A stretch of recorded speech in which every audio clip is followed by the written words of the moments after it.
Hi guys, it's Crystal City, your homestead, and Tom's back there.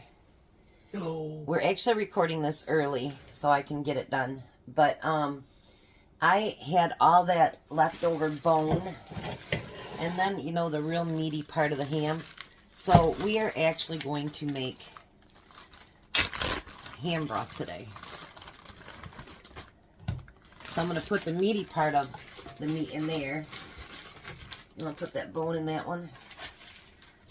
And then I'm going to divide. I have 3 bags of vegetables that I've been freezing up. These ones are celery and celery tops. I'll give you the bags and have you put them in there. And I have onions and more celery in this one. Let me tell you guys, this took a lot of room out of my freezer. A lot of room. So to make your own homemade broth, basically what you're going to do is you're going to, we'll give that one some carrots. And you can move that one over there if you would. Now what you want to do is you want to fill that full of water to cover up the vegetables and the meat, everything else. So I'm going to pour some water on there.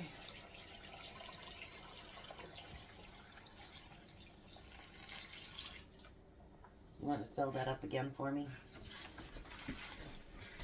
And then what we're going to do once we get all these filled up is it's going to sit on my stove on like medium heat for 2 to 3 hours.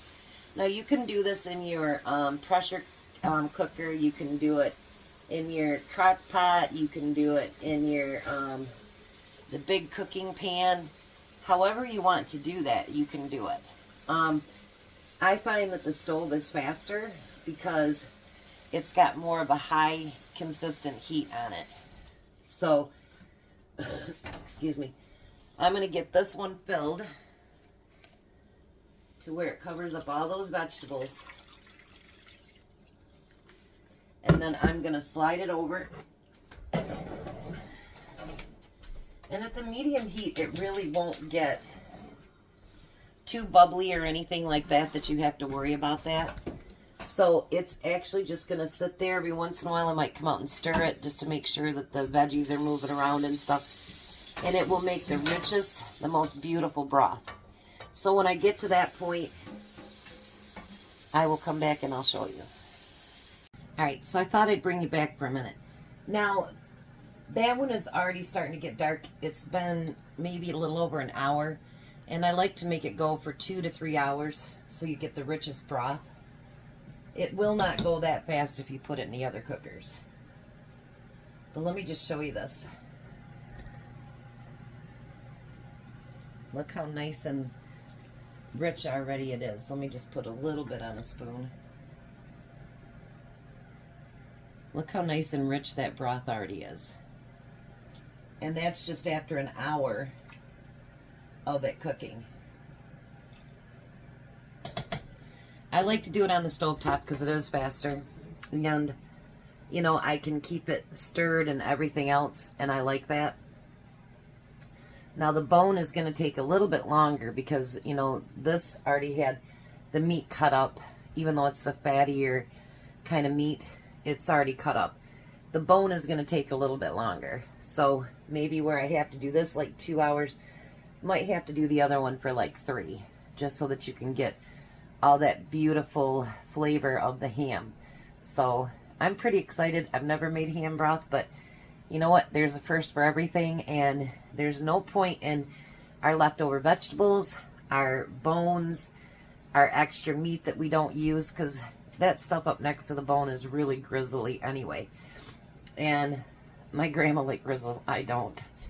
So it's a good way to let nothing go to waste. And then if you have a garden, you can always take the leftover veggies and put that in and cultivate in your garden.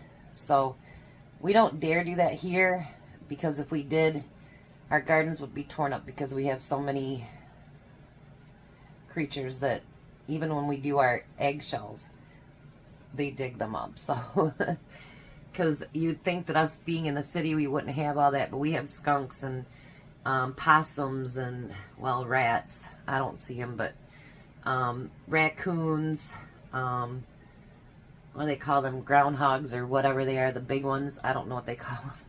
He'll sit right over there, and he will,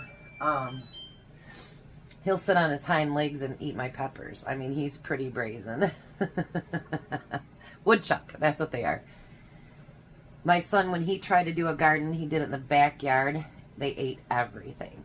So we don't dare put anything like that in, or they'll dig like crazy and dig it out and tear apart our garden.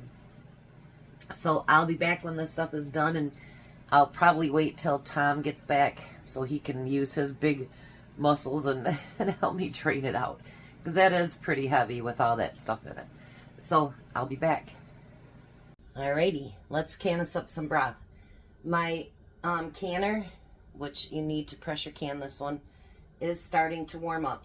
All of my jars, I keep forgetting they're warm, I keep in my sink with super hot water in it because they won't fit in my oven. So we are going to fill these up to 1-inch head space.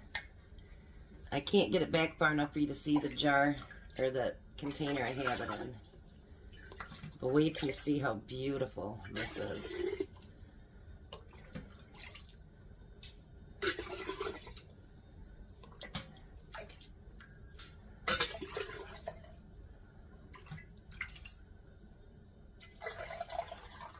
We want to go right up to that 1-inch head space.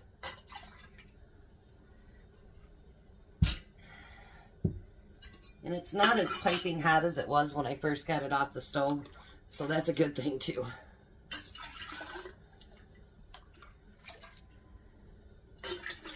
This is going to be some beautiful, beautiful broth.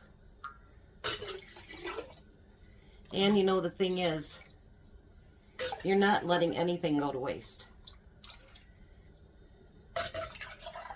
You know, before I started to learn how to make my own gravy,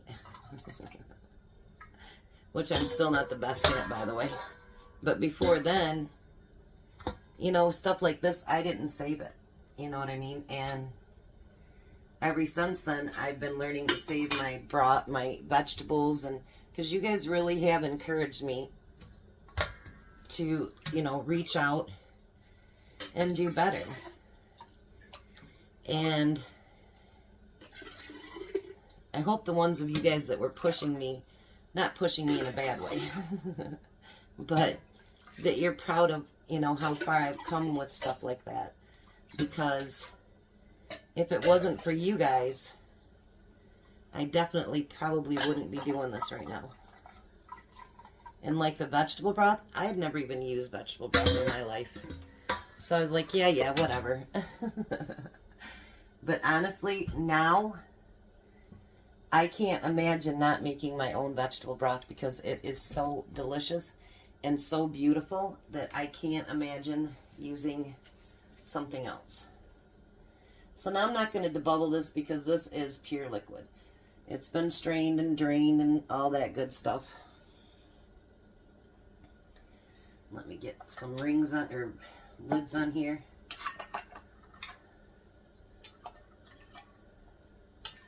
They say you don't have to do that anymore with pressure canning, but I still like to loosen up that glue a little bit. I think it helps a lot. I was going to say, I got rid of one lid the other day that was giving me so much trouble.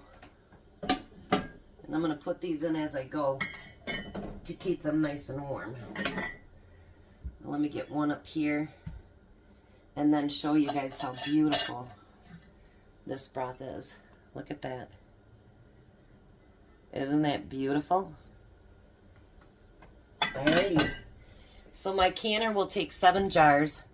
Let's see how many I get. How perfect was that? There was not even enough for me to put a full pint. So it came out to 7 and maybe a quarter of a pint or something. I mean, I'm really impressed. So I got 7 quarts of broth out of that. Now what we're going to do is let it come up to a steam. We're going to let it vent for 10 minutes. Once that 10 minutes is done, we can put our jiggler on, and then it cans for 25 minutes if you have quarts, 20 minutes if you have pints. So mine will be obviously quart time. So I'll be back when they're done and show you the other side of the kitchen. All right, so there we go. 7 beautiful, beautiful quarts of ham broth. I was told that's going to make some really good gravy.